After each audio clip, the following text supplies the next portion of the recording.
Primera de Juan,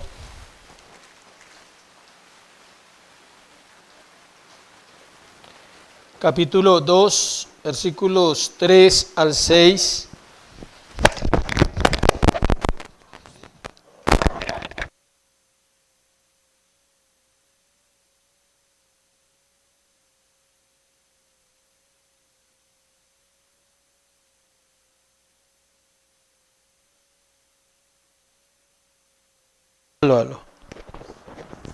Aló.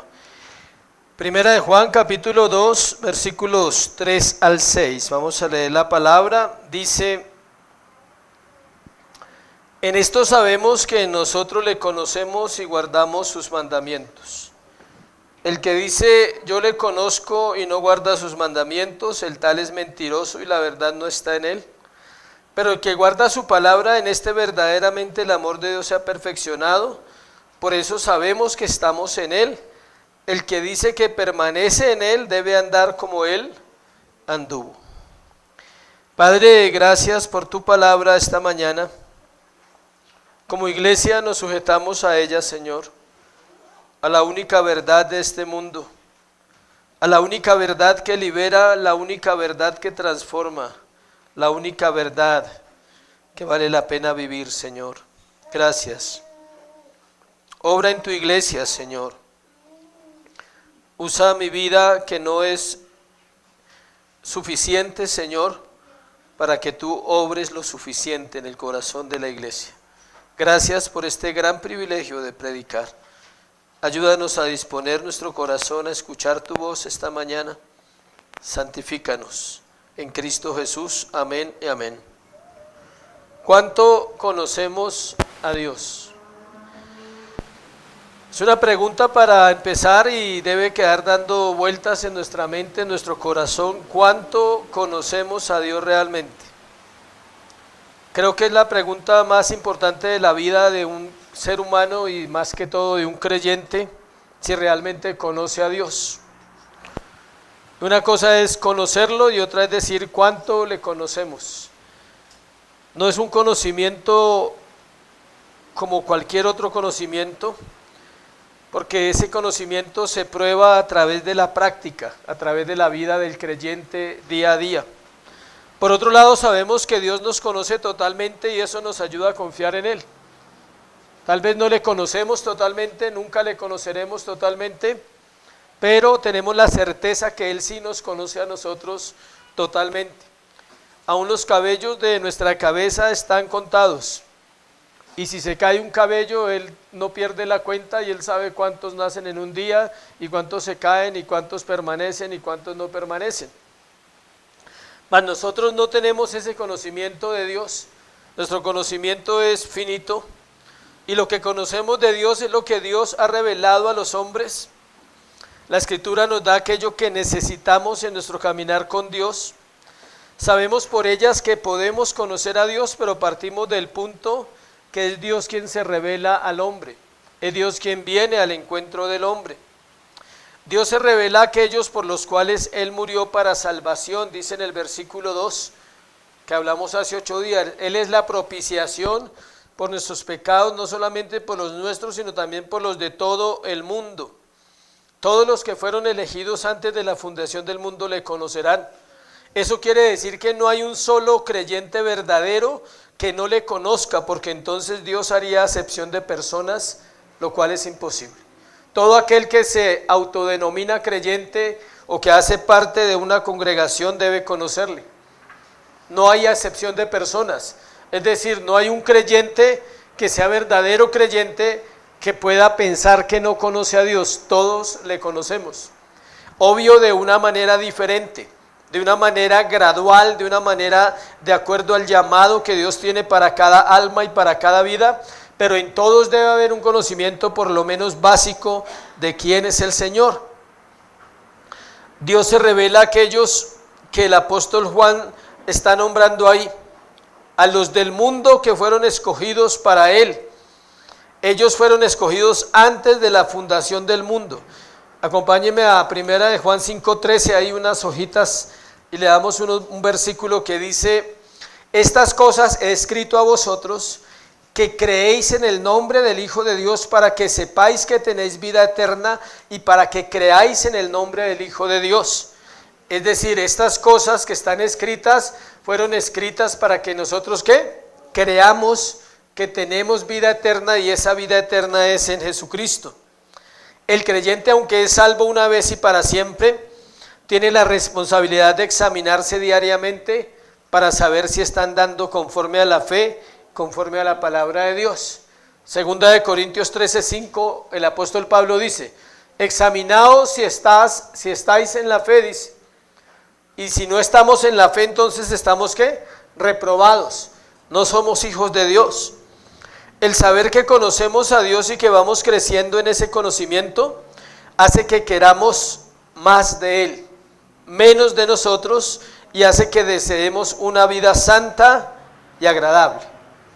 En estos versos que vamos a mirar hoy, Juan nos enseña varios aspectos que muestran que realmente le conocemos, o quizás de pronto alguno se dé cuenta lo poco que le conoce.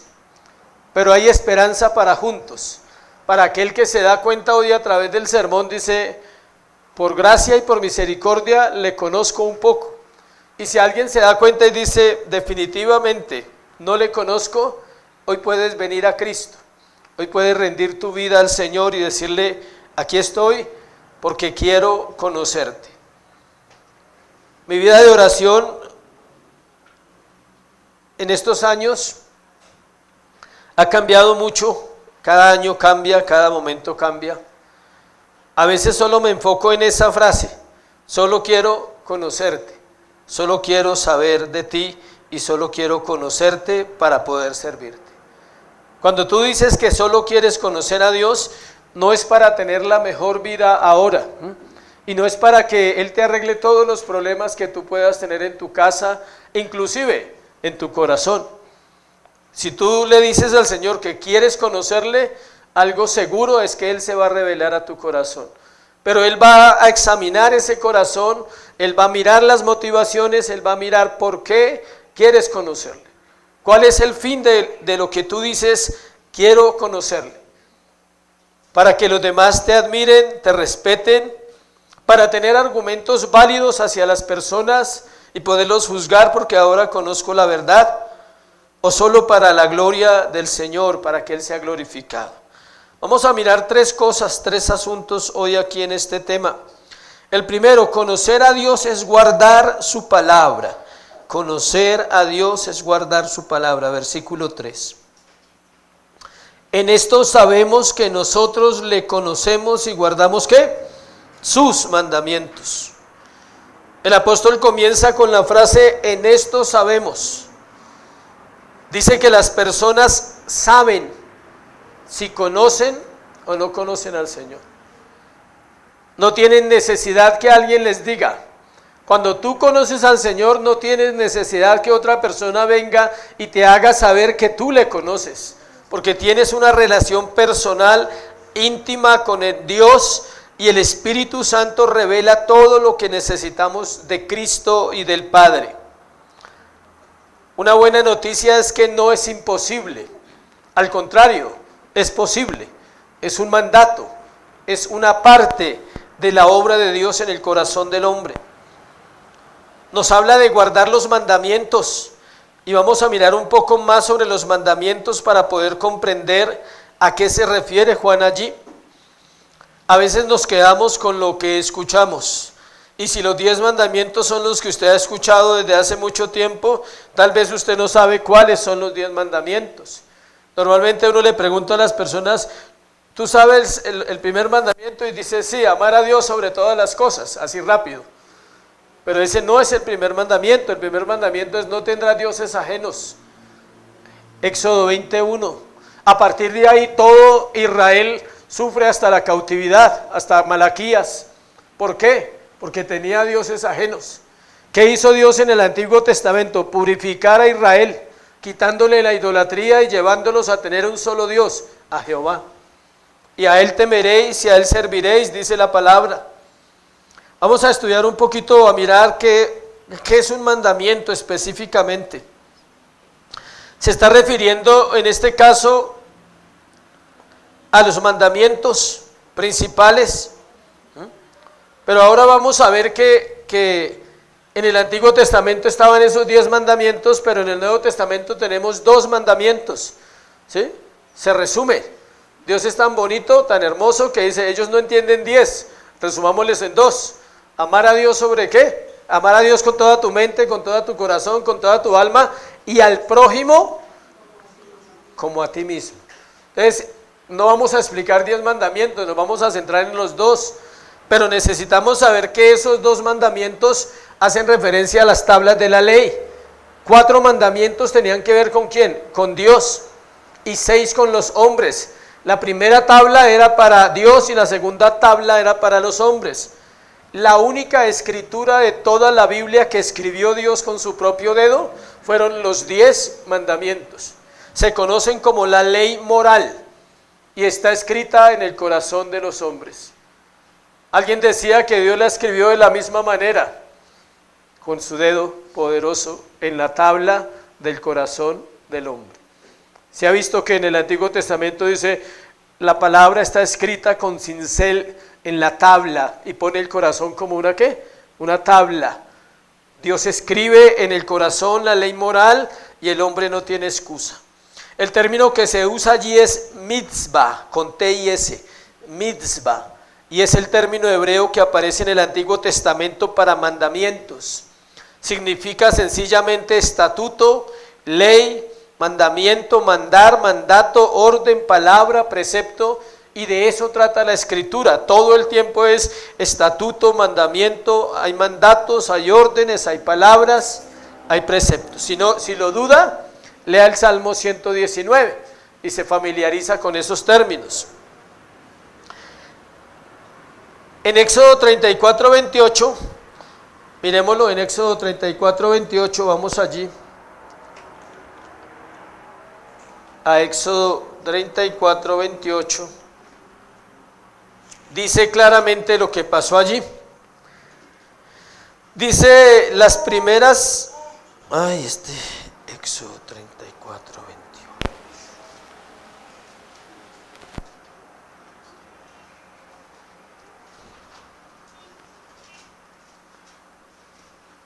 No me da.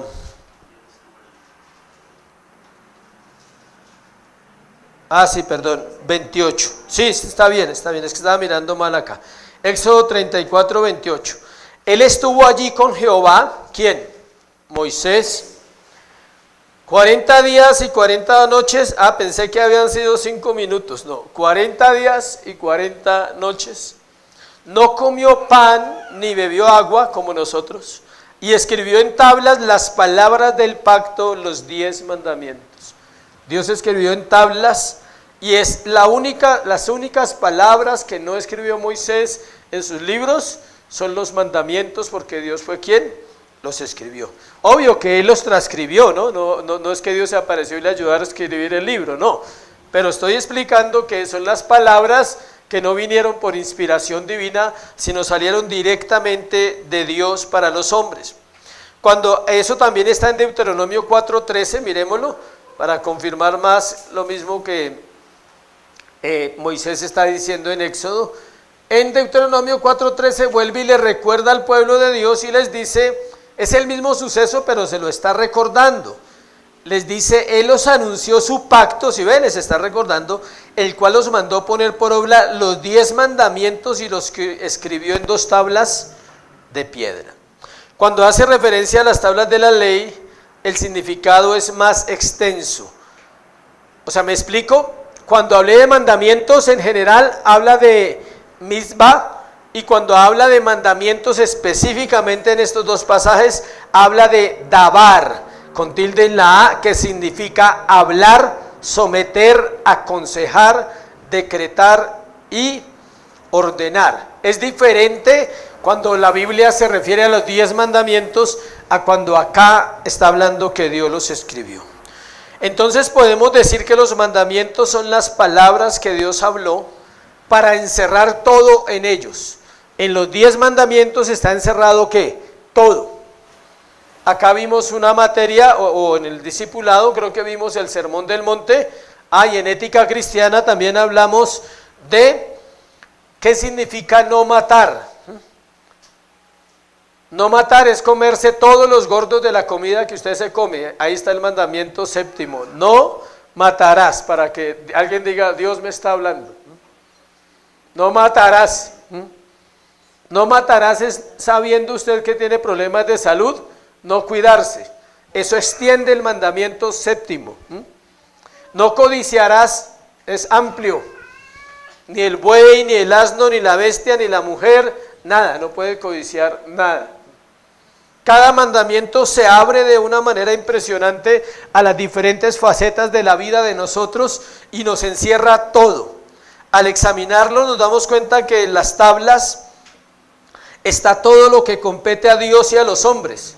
Curiosamente, hay 6 y 4, más para los hombres y menos relacionado a Dios. ¿Por qué? Porque Dios Él hace el trabajo más fácil. O sea, Él hace la parte que le corresponde en esos 4 y a nosotros nos cuesta hacer los otros 6. ¿Sí sabía que son más difíciles los 6 mandamientos que tienen que ver con los hombres que los 4 que tienen con Dios? Pero el secreto es el siguiente: cumpla los 4 con Dios y obligatoriamente cumplirá los 6 con los hombres, porque será santo. Si usted cumple solo 1, es santo. 1 de los 10 mandamientos. Los 10 se relacionan todos con todos. Cuando usted codicia, está relacionado al adulterio, codicia a la mujer del prójimo y puede terminar durmiendo con ella. ¿Se ve que ahí hay 2? Y por eso lo pueden matar. 3, no matarás. ¿Se ve cómo se relacionan todos? No hay nada peor que un marido celoso. De hecho, la Biblia alcanza a dar una licencia para el hombre celoso que mate. Porque dice que si no quiere perdonar, no perdone. Y si tiene que matar, mate al ofensor. Los proverbios enseñan. Es increíble que Dios conozca tanto el corazón del hombre que diga, nada es más doloroso que una traición. Y que encierre que todo empezó por una codicia, llevó a un adulterio, se robó la mujer de otro también, y puedo explicárselo con cada uno de los mandamientos, cómo están encerrados unos con otros. Al examinarnos nos daremos cuenta que en esas tablas estamos nosotros ahí, nuestra conducta, nuestra vida. Por eso el Señor Jesucristo lo resume en 2 mandamientos. Vamos a Mateo 22 del 36 al 40. Mateo 22, 36 al 40. Dice Mateo 22, 36, 40, Maestro, ¿cuál es el gran mandamiento de la ley?, preguntaron los fariseos. Jesús dijo, amarás al Señor tu Dios con todo tu corazón, con toda tu alma, con toda tu mente. Este es el primero y grande mandamiento. Desde ahí se pegan para decir que ese es el gran mandamiento, pero hay que estudiar y verá que hay un mandamiento primero en Deuteronomio. El segundo es semejante, amarás a tu prójimo como a ti mismo. De esos 2 mandamientos depende toda la ley y los profetas. Si una persona logra cumplir esos 2 mandamientos, estaría cumpliendo ¿qué? La ley, totalmente. ¿Quién cumplió la ley? Cristo. Amó al Padre, como dice ahí, escuche, como dice ahí, no como usted y yo queremos amarlo. Lo amamos si todo va bien, y si no va bien ya no lo amamos igual. Pensamos que es una relación humana. Él lo amó como dice el mandamiento, porque es la boca de Dios que le está diciendo, y amó al prójimo como dice el mandamiento, como a él mismo. ¿Cómo se amará Jesús a sí mismo? ¿Se ha pensado en eso? Impresionante cómo Él se ama a sí mismo. Es santo, es perfecto. Y así amaba ¿a quién? Al prójimo. Es un reto. En el texto que estamos mirando, la palabra mandamiento en griego, ya vimos que en hebreo hay 2 palabras, pero en griego la palabra que estamos mirando en Juan, en primera de Juan, es entole, refiriéndose a los mandatos de Cristo que no contradicen la ley de Dios en el Antiguo Testamento. Es decir, que está centrándose en las palabras de Cristo, en los mandatos de Cristo, entole. Ahora bien, esta ley escrita está en nuestros corazones. Jeremías 31, del 31 al 34. Jeremías 31, Lo dice el profeta Jeremías, que ustedes estudiaron, del 31 al 34, dice lo siguiente.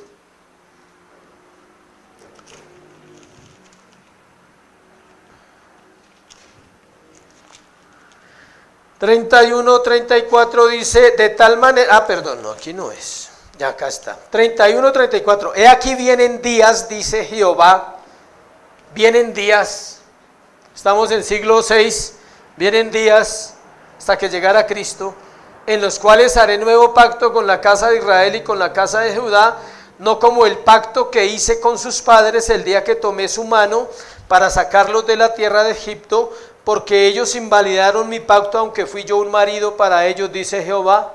Note que siempre Dios compara el pacto de Él con los hombres con un matrimonio. Para los casados ese detalle. Pero este es el pacto que haré con la casa de Israel después de aquellos días, dice Jehová. Daré mi ley en su mente, escribiré en su corazón, y yo seré a ellos por Dios y ellos me serán por pueblo, y no enseñará más ninguno a su prójimo ni ninguno a su hermano diciendo, conoce a Jehová, porque todos me conocerán, desde el más pequeño de ellos hasta el más grande, dice Jehová, porque perdonaré la maldad de ellos y no me acordaré más de su pecado. Ese es el nuevo pacto. Ese es el pacto de gracia en el cual nosotros estamos. Y es ahí donde se hace posible ser hombres y mujeres obedientes. Es ahí donde se hace posible ser santos. Lo que hay en el corazón del hombre, escuche, es lo que lo controla. Si la palabra está en el corazón tuyo, la palabra te controla. Si tu trabajo es el centro de tu vida, Él te controla. Si tus relaciones sentimentales son el centro de tu vida, eso te controla. Pero lo que está en el centro del corazón del hombre es lo que ¿qué? Lo controla. El pueblo de Israel recibió la ley, evidencia bien lo que es conocerla y no guardarla.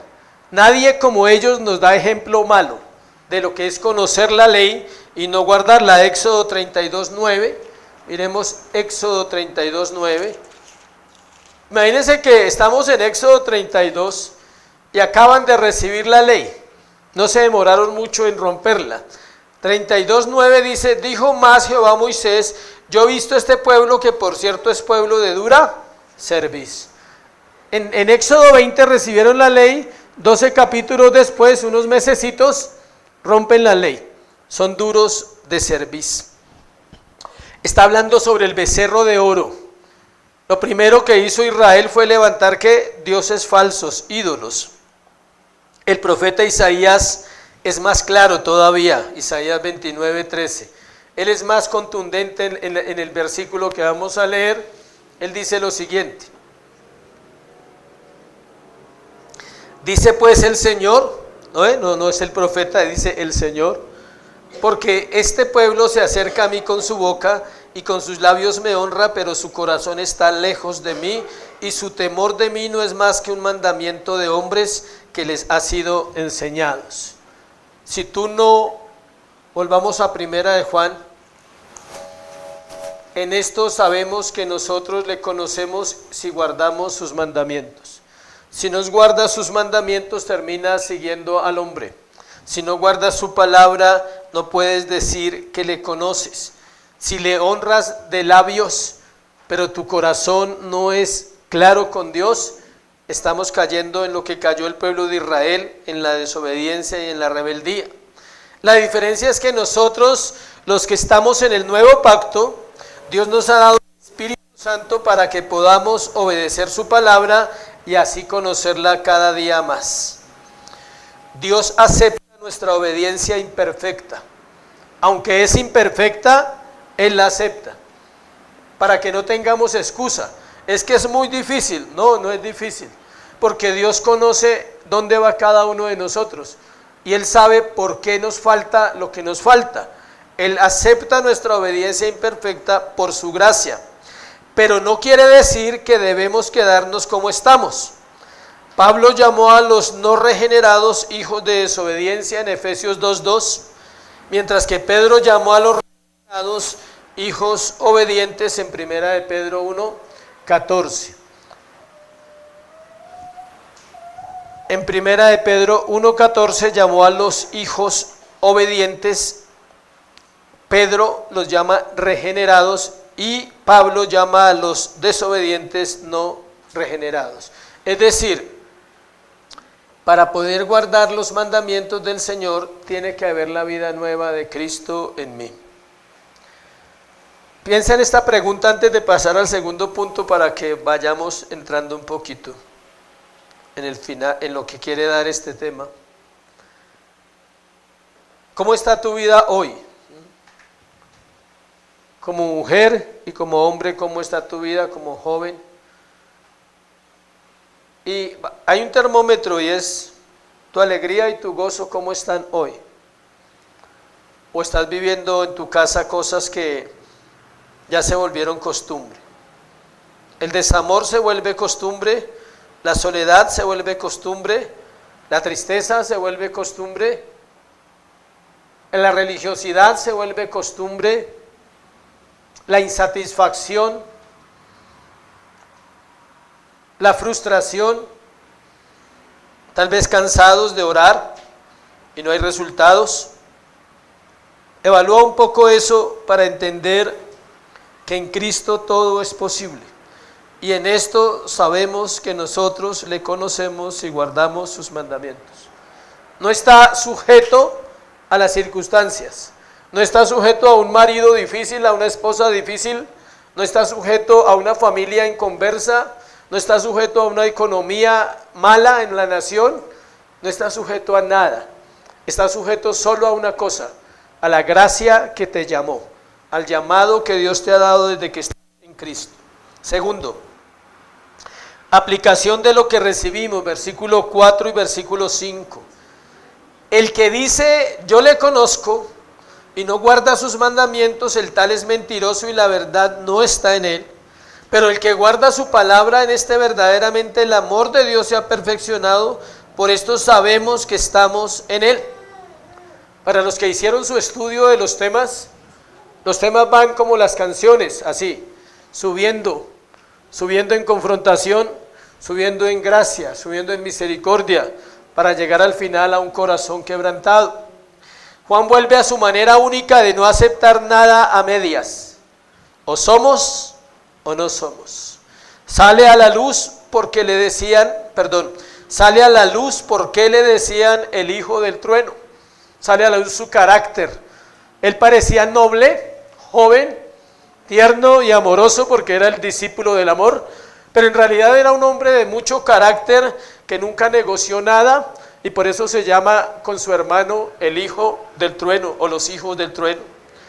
La frase que Juan dice, la verdad no está en él, es igual a decir que Cristo no está en él, porque Cristo es ¿qué? La verdad.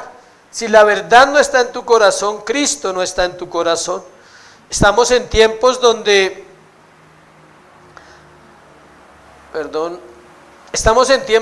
muchos se autodenominan cristianos, pero su vida son como este versículo, solo una mentira porque la verdad no está en ellos.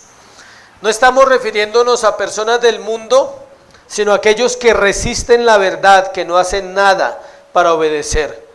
Quizás sus mentes se han entenebrecido, lo cual es una característica de alguien no salvo, dice Pablo en Efesios 4:18, que tienen la mente ¿qué? Entenebrecida, ajenos de la vida de Dios, llevan una vida que parece que fuera para Dios, pero no lo es. Aunque asisten a una iglesia, viven como ellos quieren, ignorando lo terrible que es esa actitud ante Dios y su palabra. Entre más pasan los años, más me convenzo que Dios va a levantar la iglesia en una generación impía. Es la manera como Dios puede confrontar la maldad del mundo caído. La iglesia no se va a amedrentar, la iglesia no va a ser cobarde, porque la iglesia verdadera no es cobarde, la iglesia verdadera es valiente. Dios levantará hombres que van a morir por el evangelio en esta generación también. Dios lo va a estar haciendo, en todas las naciones lo está haciendo, pero eso demanda una vida santa, una vida radical. No estamos hablando de algo extraño, estamos hablando de lo que dice la Biblia y de lo que era la iglesia primitiva. El verso 4 y el 5 son de contraste. Escuche, primero dice que los que no guardan la palabra de Dios, dicen que conocen a Dios, mienten. Ahora en el versículo 5 dice, el lado positivo. Podríamos hablar del lado negativo, versículo 4, lado positivo, versículo 5, el que guarda su palabra, dice, versículo 5. En este verdaderamente el amor de Dios se ha perfeccionado, por eso sabemos que estamos en Él. Es muy difícil hablar del amor de Dios, o por lo menos para mí. Siempre ha sido un tema difícil en mi corazón. Nos habla de cómo Dios está perfeccionando todo aquel que obedece, y esa perfección tiene que ver con el amor de Dios. La santidad del creyente está relacionada con el amor. Le he compartido a varias personas esto en estos días, en varias personas que he hablado. Le he dicho cómo la santidad de Dios está relacionada con el amor verdadero, el amor de 1 Corintios 13. En la cruz todo lo puedo, todo lo sufro, todo lo esperaba Él en la cruz. No se jactó, no fue egoísta, no fue envidioso. Dio su vida por ti para que vivieras una vida santa. Qué bueno llegar aquí para hablar del amor, porque es el regalo más hermoso que Dios da a aquellos que guardan sus mandamientos. Es conociendo ese amor que jamás pensaremos en apartarnos o desobedecer abiertamente a aquel que nos amó primero. Otra pregunta. ¿Qué concepto tienes tú del amor de Dios? ¿Qué es el amor de Dios? Acá vamos a llegar más adelante al capítulo 4. Es el capítulo poderoso del amor. No hay un capítulo más hermoso que hable tan abiertamente del amor de Dios. Según lo que nos dice Juan y que el Señor Jesucristo afirma varias veces, el amor se perfecciona guardando la palabra de Dios. Cuando hablamos de guardar nos referimos a que ella gobierna el corazón. Por eso el creyente sabe que Dios está en él, porque está creciendo en amor, y eso es ser santo. Si lo aplicamos a las relaciones, el amor en las relaciones está basado en la santidad de su corazón. Entre más santo, más fácil amar. Entre menos santidad, más difícil amar al imperfecto. Si estás casado con un pecador, hombre o mujer. Estás casado con un imperfecto, con alguien débil, con alguien que estaba destinado al infierno y Dios quiso que fuera tu pareja. Y solo lo podrás amar cuando empieces a ser ¿qué? Santo. Ese es el amor que habla la Escritura. No es un amor de cuchi, cuchi, cuchi. No, es un amor santo. No es el amor de mi gordo y mi negra y mi negro. Sí, está bien. Pero es el amor verdadero donde el hombre o la mujer entiende que debe santificarse para que ese amor se manifieste en las relaciones esposa, esposo, padres, hijos, aún siendo rechazados, que es la parte dura, es la parte terrible. Aunque amándoos más, seamos ¿qué? Amados menos. Eso es fácil decirlo. Pero cuando me toca amar a alguien que se resiste a cambiar, Dios dice, quiero que aprendas cómo me toca a mí contigo. Así le toca a Dios con nosotros. ¿Tú crees que Dios nos ama? Profundamente. Y nosotros resistimos ese amor día y noche. Todos los seres humanos resisten el amor de Dios.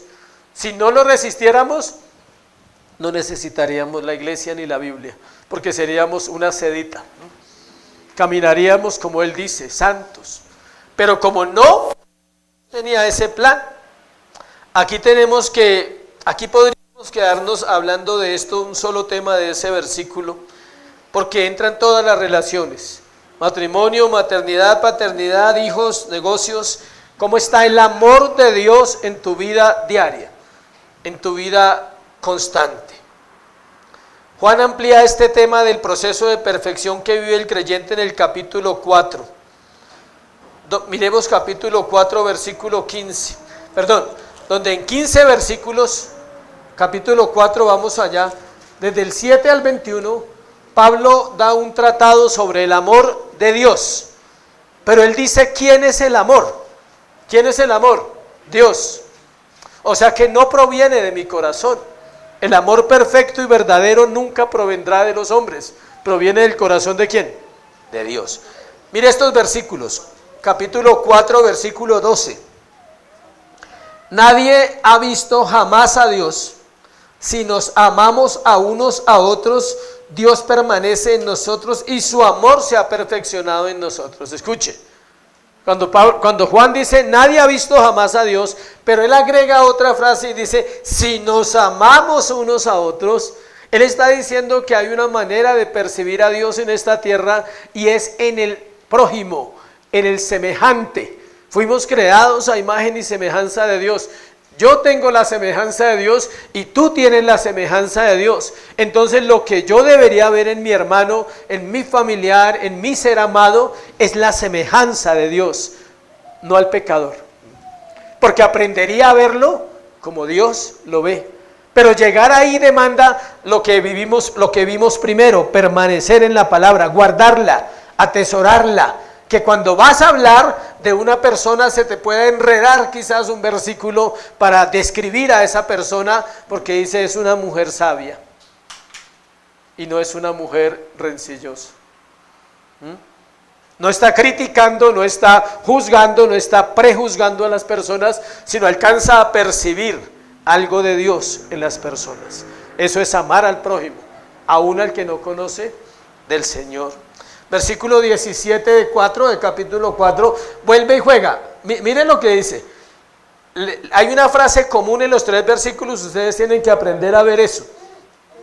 Versículo 12, nadie ha visto jamás a Dios, si nos amamos unos a otros, Dios permanece en nosotros y su amor, ¿qué? Se ha perfeccionado. Versículo 17, versículo 17, en esto se ha perfeccionado otra vez el amor en nosotros, para que tengamos confianza en el día del juicio, pues como Él es, así somos nosotros en este mundo. Qué reto, ¿no? Como Él es, así somos nosotros en este mundo, y eso nos da confianza para el día del juicio. Cuando el Señor lo vaya a juzgar y diga, buen siervo fiel, entra en el gozo del Señor, en lo poco fuiste fiel, en lo mucho te pondré, te parecías a mí un poco. Alcanzaste a desarrollar ese carácter de parecerte a Cristo. Y no que tenga que decir, apartados de mí, hacedores de maldad, malditos al fuego eterno, nunca os conocí. Uno tiene que desde acá saber dónde va a estar. Y hay una seguridad. Juan es el libro, las cartas de Juan es el libro que da la seguridad de la salvación para un creyente que hasta hoy dude que es salvo. No podemos vivir con una duda que somos salvos, porque si vivimos con esa duda tenemos una puerta abierta a la incredulidad, a pecar, a ser livianos. Cuando tienes la certeza de la salvación, el Espíritu Santo te lleva a una comunión constante donde es difícil dar cabida al pecado abiertamente. Sí pecamos, pero ya no pecamos abiertamente. Versículo 18. Este es el más poderoso de todos. En el amor no hay temor, sino que el perfecto amor echa fuera el temor, porque el temor lleva en sí castigo, de donde el que teme no ha sido perfeccionado en el amor. Aquí está el punto. Muchos tienen miedo a pecar. Es diferente a no pecar por amor. Son dos cosas diferentes. Tienes miedo a pecar porque la Biblia dice que hay una consecuencia por el pecado. Eso es ley, eso son obras. Se aplica a lo que estamos aprendiendo. Haz esto y vivirás. Pero para que sea real es por amor. Vive y haz esto. Porque Él me dio su vida, ahora yo puedo hacer lo que la Biblia dice. Ahora puedo amar como la Biblia dice, ahora puedo perdonar como la Biblia enseña, ahora puedo darme a Cristo para que Él haga esa obra en mí. Ahora no hay restricciones en mi alma, porque ahora estoy vivo. Dice, note lo que dice, el amor, en el amor no hay temor. ¿Qué temor te acompaña? No puede haber temor. O sea que no puedo tener ningún temor, sí. Pero tienes que revisar por qué. El asunto no es el temor, sino el asunto ¿por qué temo? ¿Temes ir a darle cuentas al Señor? ¿Por qué? ¿Por qué temes? ¿Porque no oras? porque no lees la Biblia y vienes a la iglesia, puedes temer por eso. Mientras que cuando se hace no hay temor. Porque el perfecto amor, ¿qué dice? Echa fuera el temor. No es una liberación de echar fuera, no. Es algo inmediato. El Señor pone su espíritu y Él quita los temores. Porque el temor lleva en sí castigo. Y dice, de donde el que teme no ha sido perfeccionado en el amor. Escuche esto para que lo aplique aquí en la iglesia. Cuando usted le da temor a hablar con el pastor y contarle sus pecados, su amor, el amor de Dios no ha sido perfeccionado en su vida. Para que lo entienda en una manera práctica. Porque usted teme un castigo de una autoridad humana, la cual no puede hacer nada porque usted haya pecado. Lo único que puede hacer es darle un consejo, no más. Y si acaso, una disciplina según las Escrituras. Pero tema a aquel que puede castigarle realmente, que es el Señor. ¿Sí me expliqué? A eso se refiere. Donde prefiero ocultar, porque tengo vergüenza que todo el mundo sepa quién soy realmente, porque no guardo su palabra, no temo al Señor, soy uno en la iglesia, soy otro en el trabajo, otro en la casa. Tengo temor a que la gente me vea como realmente soy. Ese temor retrasa la perfección, el perfeccionamiento de Cristo, la gracia derramada y manifestada en un creyente. Tercero, algunos creen que se portan bien porque no hacen algunas cosas, pero la motivación por la cual no la hacen es el temor y no el amor a Dios. ¿Temes ir al infierno? ¿Por qué? Debes tenerlo claro, iglesia. La iglesia debe saber por qué teme ir al infierno. Porque va a estar eternamente sin Dios.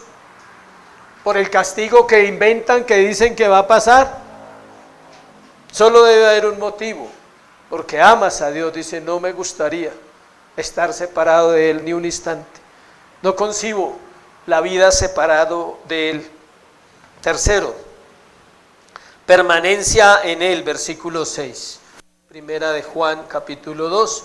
El que dice que permanece en Él debe andar como Él anduvo.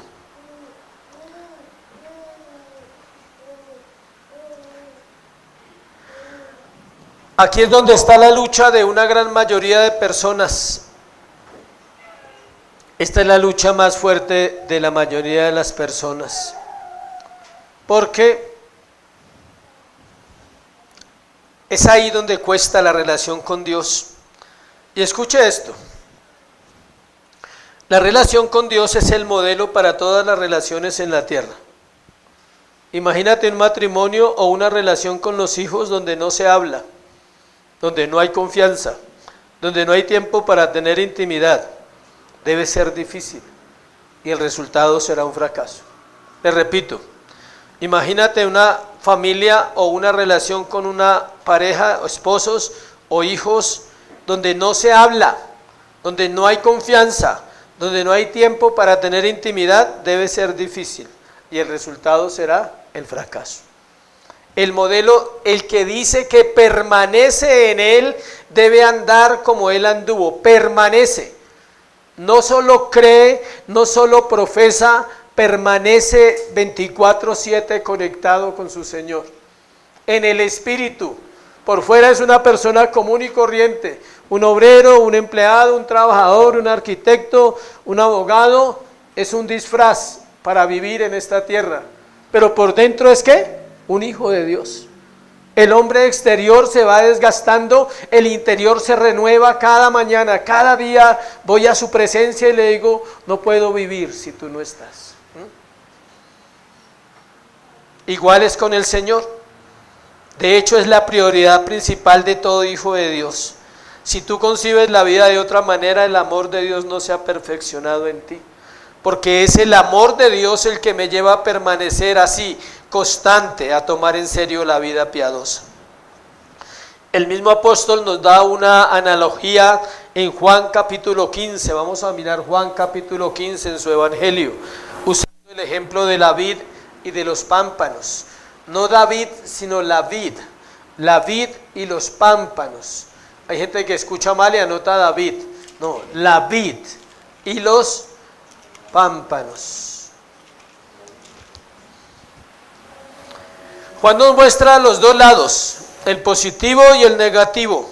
Lo bueno de Juan es que puedes conectar con su evangelio cada vez que quieras, que estás en las cartas y te puedes ir al evangelio, Apocalipsis, y está hablando el corazón de la misma persona porque es el mismo autor.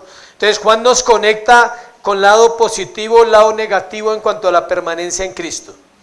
El hecho de vivir en un mundo caído no es casualidad, escuche, hace parte del plan de Dios para sus hijos. Les tengo un dato. Adán no fue creado en el huerto. Adán fue puesto en el huerto. Él fue creado como toda la creación.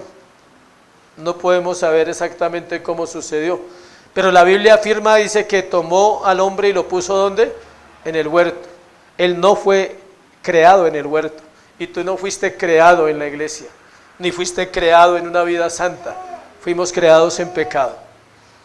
Y Dios nos toma del mundo y nos pone ¿dónde? En el huerto. El huerto es el templo.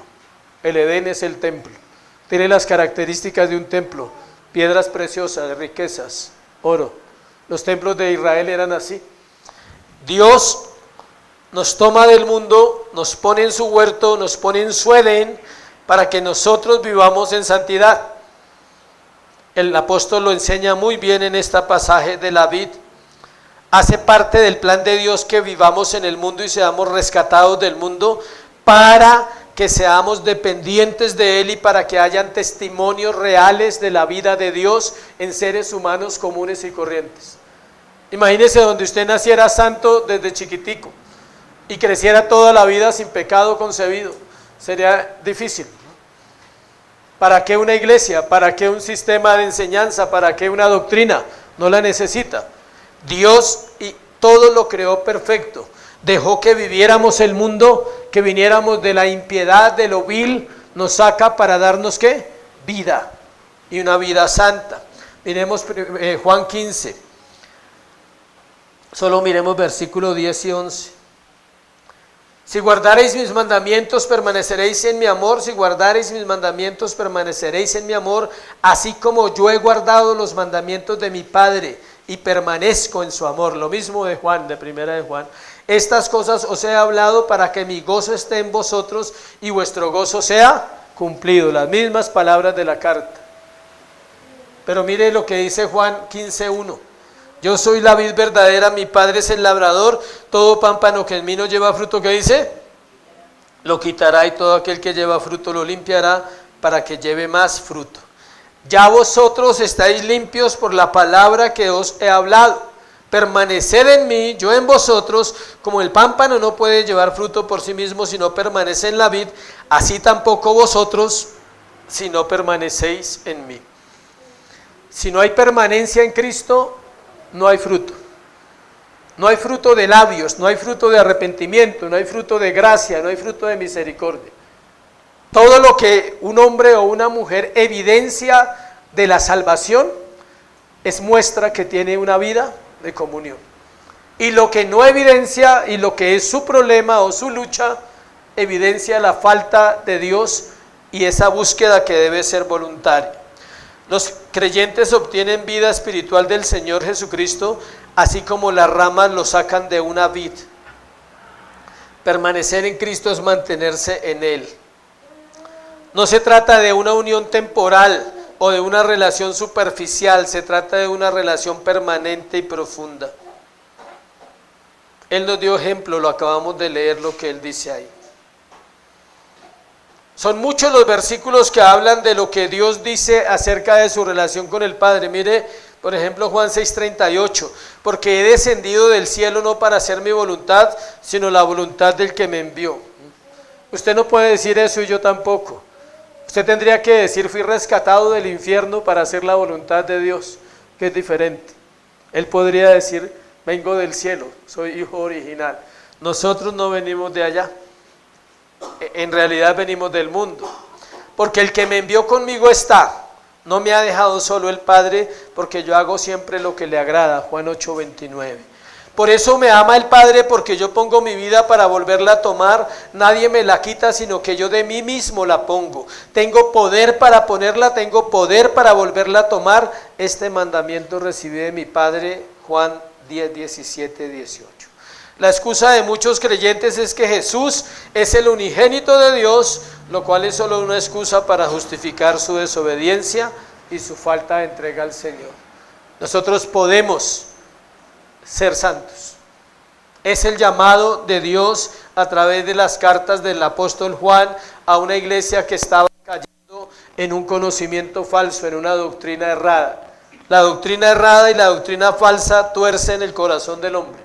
Y Juan está enderezando su iglesia a través de la doctrina, le está diciendo, sí se puede permanecer en él.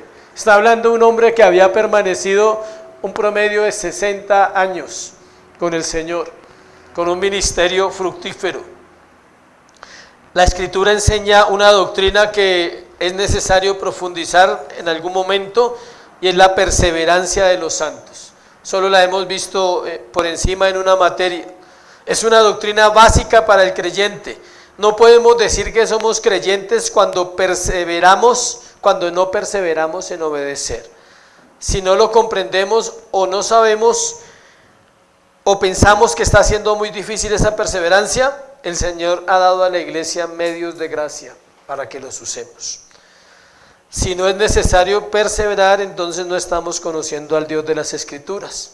Porque tanto el Antiguo Testamento como el Nuevo Testamento, siempre Dios habla de obedecer y no solo de creer, sino también de ¿qué? Hacer.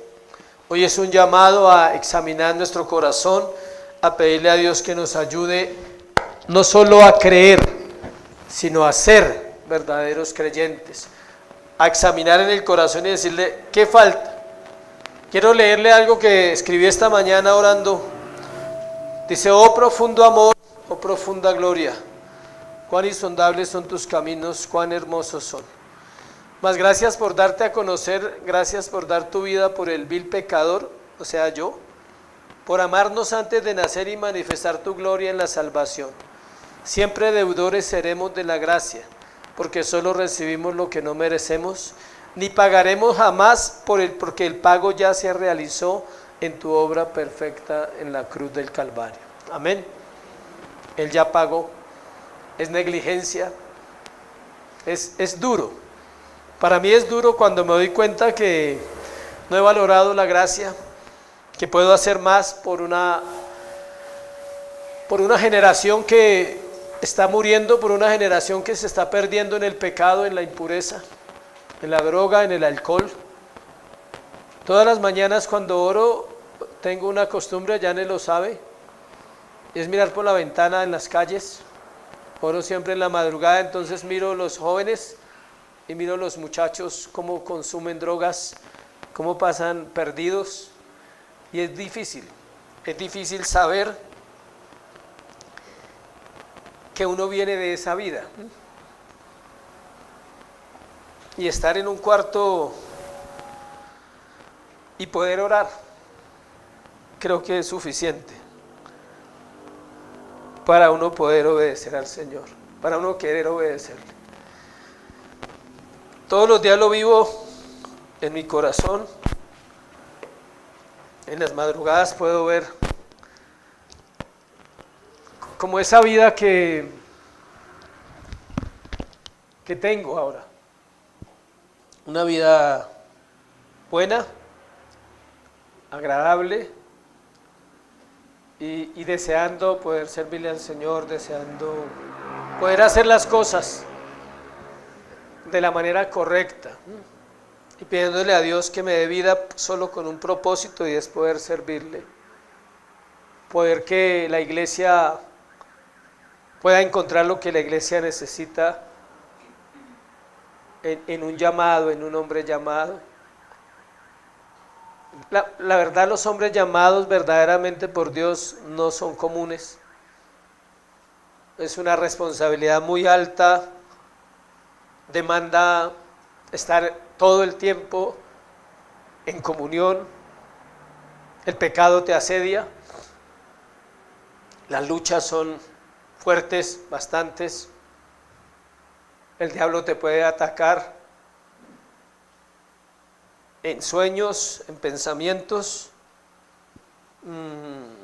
y necesitas tener una claridad, un discernimiento claro de cuando Dios te habla y cuando Dios no te habla, de cuando el diablo te asedia, y poder identificarlo tan claro que tienes la respuesta en la palabra, tienes la respuesta inmediata y descansas y dices, no es mi alma, no es mi corazón, porque el Señor mismo te puede hacer ver, pero todo eso sucede, que les cuento, por la permanencia, porque puedes permanecer años y años sin ver, porque la gente quiere permanecer pero quiere resultados.